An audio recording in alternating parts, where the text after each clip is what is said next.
আমি গত কয়েকটি বক্তব্য বলেছিলাম গণ অভ্যুত্থান পূর্ববর্তী সময় এবং গণ অভ্যুত্থান পরবর্তী সময় আমরা অনেকগুলো ক্রিটিক্যাল ফেজের মধ্যে দিয়ে যাচ্ছি। আমরা যখন ছাত্র জনতারা সরকার গঠন করেছিল, গণ অভ্যুত্থানের পূর্বে 36 দিনের একটি লড়াইয়ের মধ্যে দিয়ে গিয়েছিলাম। এই লড়াইয়ের পূর্বে আমরা 15 বছর একটি লড়াইয়ের মধ্যে দিয়ে গিয়েছিলাম। এর পূর্বে আমরা 90 একটি লড়াইয়ের মধ্যে দিয়ে গিয়েছিলাম। এর পূর্বে আমরা 71 একটি বড় লড়াইয়ের মধ্যে দিয়ে গিয়েছিলাম।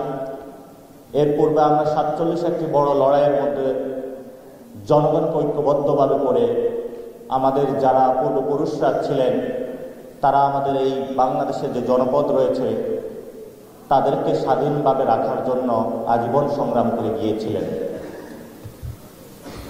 47, 52, 71, 90, 24 এই পরম্পরায় জাতির যারা সূর্য সন্তানেরা রয়েছে, যারা ডিফেন্সে রয়েছে, যারা সিভিলিয়ান রয়েছে, যখন আমাদের যুদ্ধ এসেছে, যখন আমাদের ন্যাশনাল ক্রাইসিস এসেছে, আমরা সবাই ঐক্যবদ্ধভাবে মাঠে মননে যে যার সার্ভিসে থেকে সবাই বাংলাদেশের পক্ষে আমরা কাজ করেছি। ফলত যখন আমরা সিটিজেন আকারে মানুষের সামনে হাজির হই, তাহলে কারা সিভিল কারা ডিফেন্সে আছে আমাদের মধ্যে কোনো ভেদাভেদ থাকে না। এবং আমাদের সামনে গণ অভ্যুত্থানের এই 24-এর পরবর্তী সময়ে বড় একটি সুযোগ এসেছে যে বাংলাদেশকে নতুন করে পুনর্গঠন করার। বাংলাদেশকে পুনর্গঠন করার আমাদের সামনে দুইটি জায়গা রয়েছে। একটি হলো ন্যাশন হিসাবে আমরা দক্ষিণ এশিয়া বা বিশ্বমঞ্চে কোথায় দাঁড়াবো, আরেকটি হলো আমরা স্টেট আকারে আমাদের স্টেটকে আমরা বিশ্বমঞ্চে নিয়ে যাব। ন্যাশন আকারে আমরা আমাদের একটি বিশ্বমঞ্চে বাঙালি জনপদ যারা রয়েছিলাম, যেটা হলো হিমালয় থেকে বঙ্গোপসাগর পর্যন্ত আমরা যে স্বপ্নটা দেখি কালচারাল জায়গা থেকে, এখানে বাংলা যারা মানুষ রয়েছে তাদের একটি সুন্দর একটি জন্মভূমি হবে, যে জন্মভূমির মধ্য দিয়ে আমাদের নারীরা তাদের সন্তানদেরকে সুন্দরভাবে পালন করতে পারবে, আমাদের মা বাবারা তাদের সন্তানদেরকে সুশিক্ষায় শিক্ষিত করতে পারবে, আমাদের যারা জনগণ রয়েছে তাদের সামনে কোনো ফেসিবাদী আর কোনো দানব চেপে বসবে না। আমরা এমন একটি বাংলাদেশ দেখতে চাই যেই বাংলাদেশের মধ্যে বাংলাদেশের যতগুলো ইনস্টিটিউশন রয়েছে সেই ইনস্টিটিউশনগুলো শক্তিশালী আকারে কাজ করবে। সেই ক্ষেত্রে আমাদের যে সভরেন্টি ফোর্স রয়েছে, ডিফেন্স ফোর্সের সাথে সাথে অন্যান্য যে ফোর্সগুলো রয়েছে যারা এক্সটার্নাল কাজ করছে এবং ইন্টারনাল কাজ করছে, তাদের কাছে আমাদের একটি আমানত রয়েছে, সেটা হলো এই বাংলাদেশের ভূমি। আমাদের বাংলাদেশের যারা সভরেন্টি ফোর্সে রয়েছে তারা 71-এ সেই তাদের দুঃসাহসিক অভিযানের মধ্য দিয়ে পাকিস্তান জান্তা বাহিনীর সামনে দাঁড়িয়েছিল এবং অতীতে বর্তমানে বাংলাদেশের যতগুলো ক্রিটিক্যাল সিচুয়েশন এসেছিল প্রত্যেকটি জায়গাতে তারা তাদের অসীম সাহসিকতার পরিচয় দিয়েছিল। এবং আমরা এই গণ অভ্যুত্থানে দেখেছিলাম যখন আমরা সেই 4 তারিখে সবাই ট্যাঙ্কের সামনে জীবন দেওয়ার জন্য প্রস্তুতি নিচ্ছিলাম, সেই সময়ে সভরেন্টি ফোর্সের যারা ছিলেন তাদের বোধোদয় ঘটেছিল এবং তারা তাদের সেই জনগণের প্রতি যে অস্ত্র ত্যাগ করা ছিল সেই অস্ত্রটা নামিয়েছিল। আজকের এই ফোরাম থেকে সভরেন্টি ফোর্সে যারা রয়েছে আমরা তাদেরকে একটি ধন্যবাদ দিতে চাই যে আপনারা জনগণের পক্ষে দাঁড়িয়েছেন এবং ভবিষ্যতেও জনগণের পক্ষে থাকবেন।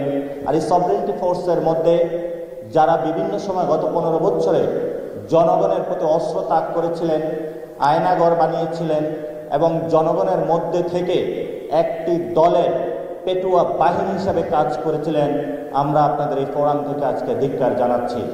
এবং আমরা এই ফোরাম থেকে জানাচ্ছি দ্রুত গতিতে তাদেরকে আইনের আওতায় এনে বাংলাদেশের সামনে একটি দৃষ্টান্তমূলক শাস্তি স্থাপন করতে হবে। দ্বিতীয়ত যে বিষয়টা, গণ অভ্যুত্থান পরবর্তী সময়ে আমরা 4 তারিখে একটি ঘোষণা দিয়েছিলাম বাংলাদেশের মানুষকে অস্ত্র তুলে নেওয়ার জন্য, কিন্তু যখন আমরা 5 তারিখে দেখলাম আমাদের একটি শান্তিপূর্ণ উপায়ে পাওয়ার একটা ট্রান্সফরমেশন হচ্ছে, সেই জায়গা থেকে সরে আমরা এসেছি, কিন্তু আমাদের ঘোষণা এখনো বন্ধ হয় নাই। গণ অভ্যুত্থান পরবর্তী সময়ে বৈষম্য বিরোধী ছাত্র আন্দোলন ছাত্রদের মধ্যে কাজ করছিল। আমরা নাগরিক অংশের মধ্যে কাজ করার জন্য জাতীয় নাগরিক কমিটি সেপ্টেম্বর মাসের 8 তারিখে গড়ে তুলি, এবং এই জাতীয় নাগরিক কমিটির মধ্যে 3 ধরনের মানুষ রয়েছে। যারা political engagement, direct political involve তারা রয়েছেন, যারা রেভলিউশনারি তারা রয়েছেন, যারা সিভিল সোসাইটি বা সিভিল ফরম্যাটে কাজ করতে চান তারাও রয়েছেন। আমি এই 3টি ফোর্সের নেতৃত্ব দিয়ে থাকি। এই জন্য ভবিষ্যৎ বাংলাদেশে আমরা 4 তারিখে যে ঘোষণাটা দিয়েছিলাম সেই ঘোষণাটা এখনো আমাদের আছে। বাংলাদেশের ভিতরে এবং বাহিরে যেসব শক্তি বাংলাদেশকে অকার্যকর করার জন্য এখনো পায়তারা করে চলে যাচ্ছে, সেই ক্ষেত্রে বর্তমানে আমরা এই মাসের মধ্যে একটি দল ঘোষণা করব যারা পলিটিক্যাল এঙ্গেজমেন্টে রয়েছেন। তাদের মধ্য দিয়ে আমরা ডেমোক্রেটিক প্রসেসে যাত্রা শুরু করব। কারণ আমরা মনে করি যারা 2000 শহীদ হয়েছিল, আহত হয়েছিল, এখনো হসপিটালে কাতরাচ্ছে, আমরা আর কোনো রক্তপাত বা লাশ বাংলাদেশে চাই না। যারা খুন করেছিল আমরা এই খুনের বিরুদ্ধে দাঁড়িয়েছিলাম, এখনো দাঁড়াচ্ছি, এবং যারা এই খুনের দায়ে অভিযুক্ত তাদেরকে অবশ্যই বিচারের আওতায় আনার জন্য আমরা ডেমোক্রেটিক স্ট্রাগলের মধ্য দিয়ে যাব। যদি ডেমোক্রেটিক স্ট্রাগলকে কোনো রকমে বাধাগ্রস্ত করার চেষ্টা করতে হয়, তাহলে ইন্টারন্যাশনাল এরিনাতে এবং বাংলাদেশের কনটেক্সটে যে জুলাই আপরাইজিং বলা হয়ে থাকে বা জুলাই গণ অভ্যুত্থান বলা হয়ে থাকে, সেই গণ অভ্যুত্থান পূর্ণাঙ্গ বিপ্লবের দিকে দিন দিন ধাবিত হবে। এবং এই বিপ্লবের দিকে যখন দিন দিন ধাবিত হবে, সেই জায়গাতে আমাদের জাতীয় নাগরিক কমিটিতে যেই রেভলিউশনারি ফোর্সটা রয়েছে, সেই রেভলিউশনারি ফোর্সের জন্য বড় রকমের একটি ভ্যানগার্ড হিসাবে আপনাদের কার্যকর ভূমিকা থাকতে হবে। এবং আশা করছি আপনারা ট্রেনিং নিয়েছেন বাংলাদেশের মানুষের ট্যাক্সের টাকায়। বাংলাদেশের মানুষের পক্ষে আপনাদেরকে দাঁড়াতে হবে, কারণ এই 18 কোটি মানুষের জন্য আমরা যদি কিছু না করতে পারি তাহলে ভবিষ্যৎ বাংলাদেশের সামনে অনেক দুর্গতি রয়েছে। বাংলাদেশের মানুষকে রক্ষা করতে হলে আমরা ডেমোক্রেটিক প্রসেসের দিকে অগ্রগামী হচ্ছি। যদি আমাদেরকে ডেমোক্রেটিক প্রসেসের মধ্যে বাধাগ্রস্ত করা হয়, এটা কোনো রাজনৈতিক দল হোক বা বিদেশি শক্তি হোক, আমরা আমাদের রেভলিউশনারির দিকে আগাতে বাধ্য হব। সেই ক্ষেত্রে ডক্টর ইউনূস সাহেব একটি কথা বলেছিলেন, একটা মারে 40টা এগিয়ে আসে। সামনে যদি একটাকে মারা হয় 400 জন এগিয়ে যাবে। তবে 18 কোটি মানুষের মধ্যে কাউকে দমাবার শক্তি এই দেশের বহিরাংশে কারোর যোগ্যতা নেই। আমরা কি সবাই ঐক্যবদ্ধভাবে বাংলাদেশের 18 কোটি মানুষকে রক্ষা করার জন্য জীবন দিতে প্রস্তুত আছি? আমরা কি বাংলাদেশের মানুষকে রক্ষা করতে জীবন দিতে প্রস্তুত আছি? আমাদের সামনে এখন একটি স্লোগান, সেটি হলো আমাদের জন্য বিপ্লব অথবা মৃত্যু, এই ছাড়া আমাদের সামনে আর কোনো ওয়ে নাই। কিন্তু আমরা আপনাদেরকে সুযোগ দিচ্ছি, আমরা গণতান্ত্রিক প্রক্রিয়ায় অংশগ্রহণ করব। আমরা আপনাদের বুলেট রেভলিউশনকে ক্রস করেছি, ভবিষ্যতে ব্যালট যে রেভলিউশন আসবে সেটাকেও ক্রস করব। বাংলাদেশের যে এক্সিস্টিং যে পলিটিক্যাল পার্টিগুলো রয়েছে, আমরা সেটা 3 তারিখে প্রপোজিশন দিয়েছিলাম যে আমরা ফ্যাসিবাদী ব্যবস্থার সম্পূর্ণরূপে বিলোপ চাই। আমরা শুধু বলি নাই শেখ হাসিনাকে পালাতে চাই। সো রাজনৈতিক দল, পক্ষ, গোষ্ঠী যারা বাংলাদেশে ক্রিয়াশীল রয়েছেন, আপনাদেরকে খুবই সতর্কভাবে সামনের দিনগুলো এগোতে হবে। আপনাদেরকে বুঝতে হবে ওল্ড যে সিস্টেমগুলো রয়েছে সেই সিস্টেমগুলোতে চলার আর ভবিষ্যতে সুযোগ নাই। কেন নাই? কারণ বাংলাদেশের নেতৃত্বের ভার তরুণরা তুলে নিয়েছে। এই তরুণরা করাপ্টেড নয়, এই তরুণদের রক্তগুলো তাজা রয়েছে। এই তরুণরা বাংলাদেশের যখন সকল জনতা এবং রাজনৈতিক পলিটিক্যাল পার্টির যে অ্যাফিলিয়েটেড যারা ছিল, তারা যখন হাল ছেড়ে দিয়েছিল, তারা রাজপথে বুকের তাজা রক্ত ঢেলে দিয়েছিল। সো আপনারা যেই প্রসেসে আসেন না কেন, আমাদের ইয়াং জেনারেশনকে আপনাদের দমানোর কোনো সুযোগ নাই, কোনো সুযোগ নাই। এবং ভবিষ্যৎ বাংলাদেশ গঠনে আমরা আরেকটি প্রপোজিশন দিয়েছিলাম। সেই প্রপোজিশনটা ছিল আমরা একটি নতুন রাজনৈতিক বন্দোবস্ত চাই। আর এই নতুন রাজনৈতিক বন্দোবস্তকে সৃষ্টি করার জন্য আমাদেরকে একটি নতুন সংবিধান সৃষ্টি করতে হবে। এই সংবিধান সৃষ্টি করার জন্য একটি গণপরিষদ নির্বাচনের মধ্যে আমাদের যেতে হবে। এই গণপরিষদ নির্বাচনও চলবে, পার্লামেন্টারি ইলেকশনের যে প্রসেস আছে সেটাও চলবে। পার্লামেন্টারি ইলেকশন যে বডি রয়েছে তারা ইলেকশন করবে, যারা জনতার প্রার্থী হবে। দামি কোনো নির্বাচন চলবে না, টাকার খেলা চলবে না, পোস্টারের খেলা চলবে না। একটি সুন্দর ডেমোক্রেটিক প্রক্রিয়ার মাধ্যমে আমরা জনগণের হাতে ক্ষমতা ন্যস্ত করতে চাই এবং সেই প্রক্রিয়ার মধ্য দিয়ে যারা গণপরিষদে আসবে তারা একটি নতুন সংবিধান বানাবে এবং তাদের হাতে নতুন সংবিধানটা তুলে দিবে। এই প্রক্রিয়ায় বাংলাদেশের কোনো রাজনৈতিক পক্ষ, গোষ্ঠী বা বিদেশি শক্তি যদি বাধাগ্রস্ত করতে সৃষ্টি করা হয়, তাদের বিরুদ্ধে আমাদের পলিটিক্যাল সেকশনে আমাদের ডেমোক্রেটিক স্ট্রাগল চলবে। যদি সেই ডেমোক্রেটিক স্ট্রাগলকে কোনোভাবে বাধাগ্রস্ত করার চেষ্টা চালানো হয়, আমরা আমাদের সেই রেভলিউশনারি ফোর্স দিয়ে মাঠে ইনশাআল্লাহ মোবিলাইজেশনে থাকব। আমাদের সামনে আজকে আপনাদের থেকে কয়েকটা প্রপোজিশন এসেছে যে জাতীয় নাগরিক কমিটিতে 5 জন আপনাদের থেকে অন্তর্ভুক্তি করার বিষয়ে একটি কথা এসেছে। 5 জন কেন? জাতীয় নাগরিক কমিটিতে বাংলাদেশের যারা এক্স সৈনিক রয়েছেন, অফিসার্স রয়েছেন এবং যারা সিনিয়র রয়েছেন, যে যে র্যাঙ্কের থাকুক না কেন, আমরা চাই আপনারা 1000 জন এসে জাতীয় নাগরিক কমিটির কেন্দ্রীয় কমিটিতে অংশগ্রহণ করেন। কারণ এই জাতীয় নাগরিক কমিটির কোনো এটা এলিট ফোর্স বা এলিট ক্লাব নয়। আমরা মনে করি যারা দেশ সেবা করতে চায় আমরা সবাইকে জায়গা করে দিতে হবে এবং এটা একক কোনো ব্যক্তি বা কারো সংগঠন নয়, একক কোনো পরিবারের সংগঠন নয়। এই সংগঠনটা তিলে তুলে গড়ে উঠবে আমার আপনার সকলের রক্ত শ্রমে। সো জাতীয় নাগরিক কমিটির ক্ষেত্রে আমরা আমাদের পার্টি চালানোর জন্য কিছু র্যাঙ্ক সৃষ্টি করেছি, কিন্তু আজকে আমরা যারা এখানে একত্রিত হয়েছি আমরা সবাই ভাই, আমাদের মধ্যে কোনো ভেদাভেদ নাই। অফিসার্স র্যাঙ্কিং যেগুলো ছিল সেগুলো আর্মিতে ছিল, সভরেন্টি ফোর্সে ছিল, সেটা চালানোর জন্য এটা করতে হয়।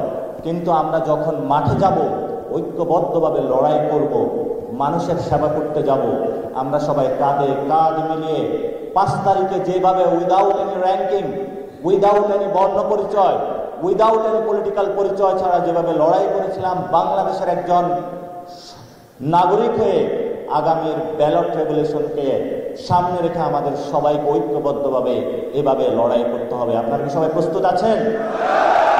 ইনশাআল্লাহ আমাদের সেই লড়াই হবে। এবং আমরা বর্তমানে দেখতে পাচ্ছি ক্যাম্পাসগুলোতে অস্ত্রের জনজনানি হচ্ছে। আমরা ছাত্র সংগঠনগুলোকে বলবো ধীরে চলুন, তাহলে আপনাদের সেই ছাত্রলীগের মতন অবস্থা হবে। আমরা আপনাদেরকে সেভ করতে পারবো না, কারণ আমরা বাংলাদেশে 24 পরবর্তী সময়ে কোনো সন্ত্রাসের রাজত্ব কায়েম করতে দিব না। আমরা আরো বলছি, আমি একটু পরেই শেষ করব, আমরা আরো বলছি বাংলাদেশের পলিটিক্যাল পার্টিগুলোতে নতুন বন্দোবস্ত ছেড়ে আসুন। এই যে এতগুলো মানুষ রক্ত দিয়েছে তাদের রক্তের উপলব্ধি করার চেষ্টা করুন। এবং আপনারা যারা আজকে এখানে একত্রিত হয়েছেন, ভবিষ্যতে আমরা একসাথে রাজনৈতিক স্ট্রাগলে যাব। আমরা সবাই কাঁধে কাঁধ মিলিয়ে যুদ্ধ করব। আপনাদের কাছে ট্রেনিং রয়েছে, সেই ট্রেনিংগুলো যদি কোনো বিদেশি শক্তি আসে আমরা প্রয়োগ করতে বাধ্য হব ইনশাআল্লাহ। এবং আমাদের সামনে অর্থনৈতিক মুক্তির জন্য বিভিন্ন জায়গায় আজকে এত যে সুন্দর শৃঙ্খল প্রোগ্রাম রয়েছে, বিভিন্ন আমাদের থানা কমিটিগুলো রয়েছে, জেলা কমিটিগুলো রয়েছে, সেখানে ভবিষ্যৎ যারা নেতৃবৃন্দ আসবেন আমাদের এই পলিটিক্যাল পার্টির প্রসেসগুলোতে সবাইকে অন্তর্ভুক্তি বিষয় করার ক্ষেত্রে আমরা একটি পলিসি আকারে সিদ্ধান্ত গ্রহণ করব, যাতে কোনো জায়গায় বাংলাদেশের কোনো সৈনিক থেকে র্যাঙ্কিং অফিসার থেকে শুরু করে যারা রিটায়ার্ড রয়েছেন কারো কোনো অংশগ্রহণের ক্ষেত্রে যাতে কোথাও বাধাগ্রস্ত না হয়, আমরা সেটা নিশ্চিত করব ইনশাআল্লাহ। তো আমরা সবাই একটু স্লোগান ধরে, আমাদের সামনে দুটি পথ রয়েছে, আমি বলবো বিপ্লব অথবা মৃত্যু, বিপ্লব অথবা মৃত্যু, বিপ্লব অথবা মৃত্যু। আমাদের আসিফ একটি স্লোগান দিয়েছিলেন যে মৃত্যু অথবা জন্মভূমি, সেটাও আমাদেরকে স্মরণ করতে হবে। এই জন্য সব ঐক্যবদ্ধ থাকি। কষ্ট করে এসেছেন সবাইকে ধন্যবাদ জানাচ্ছি, আয়োজকদের ধন্যবাদ জানাচ্ছি। এবং এখানে জাতীয় নাগরিক কমিটি আজকে আপনাদের প্রোগ্রামের কথা শুনে আমরা অনেকেই চলে এসেছি। সবাই 20-30 জন জাতীয় নাগরিক কমিটির সদস্যবৃন্দ রয়েছেন, তার অনেকেই জাতীয় নেতৃবৃন্দ ছিলেন, আজকে আপনাদের এখানে উপস্থিত হয়েছে। ভবিষ্যতে আমরা সবাই একসাথে ঐক্যবদ্ধভাবে কাজ করব এবং এখনও বিভিন্ন সেকশনে অথবা বিভিন্ন জায়গায় অনেকে এখনও আমাদের সাথে অংশগ্রহণ করতে পারেন না। আমরা তাদেরকে বিনয়ের সুরে বলবো, আসুন একসাথে ঐক্যবদ্ধ হয়ে নিজেদের মধ্যে ফ্র্যাকশন ক্রিয়েট না করি। তারা প্রোগ্রাম আয়োজন করেছে, আমরা করেছি, তাহলে আমাদের প্রোগ্রাম হয় নাই কেন? এই ধরনের ফ্র্যাকশন না করে আমরা সব ঐক্যবদ্ধ থাকবো ইনশাআল্লাহ। যারাই আপনাদেরকে নক দিবে তাদেরকে বলে দিবেন যে আসুন একসাথে ঐক্যবদ্ধ কাজ করব, কোনো ভেদাভেদ সৃষ্টি করবেন না। তবে একটি সতর্কবাণী রাখবেন, যারা আওয়ামী লীগের সাথে ইনভলভমেন্ট ছিল, খুনিদের সহযোগী ছিল, বিভিন্ন জায়গায় আওয়ামী লীগকে সহযোগিতা করেছে, আপনাদের মধ্যে যদি কেউ একটা এন্ট্রি দিতে চায়, আপনারা যে কোনো মূল্যে তাদেরকে ঠেকিয়ে দিবেন। এটা আমাদের নৈতিক দায়বদ্ধতা। তাহলে তাদের ক্ষেত্রে আমাদের পলিসি হলো, যারা আওয়ামী লীগের সাথে ইনভলভমেন্ট ছিল, যারা খুনের দায়ে অভিযুক্ত, তাদেরকে অবশ্যই বাংলাদেশে বিচারের মুখোমুখি হতে হবে, এছাড়া তাদের সামনে বিকল্প কোনো পথ নাই। দ্বিতীয়ত, যারা সেকেন্ড লেয়ারে ছিল, যারা খুনের দায়ে ডিরেক্টলি অভিযুক্ত না, তাদেরকে একটি রিডিমশন প্রসেসের মধ্যে আসতে হবে। এই রিডিমশন দায় এবং ক্ষমা প্রার্থনা যদি করতে না পারেন, তাহলে বাংলাদেশে আপনাদের জায়গা হবে না। জনতার জয় হবে, বাংলাদেশের জয় হবে।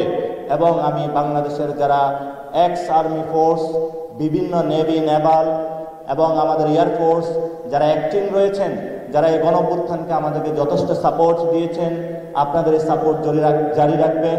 ভবিষ্যতে ইনশাল্লাহ আমরা বাংলাদেশের পক্ষে কাজ করে যাব এবং আপনাদেরকে অসংখ্য ধন্যবাদ সকলকে। আসসালামু আলাইকুম।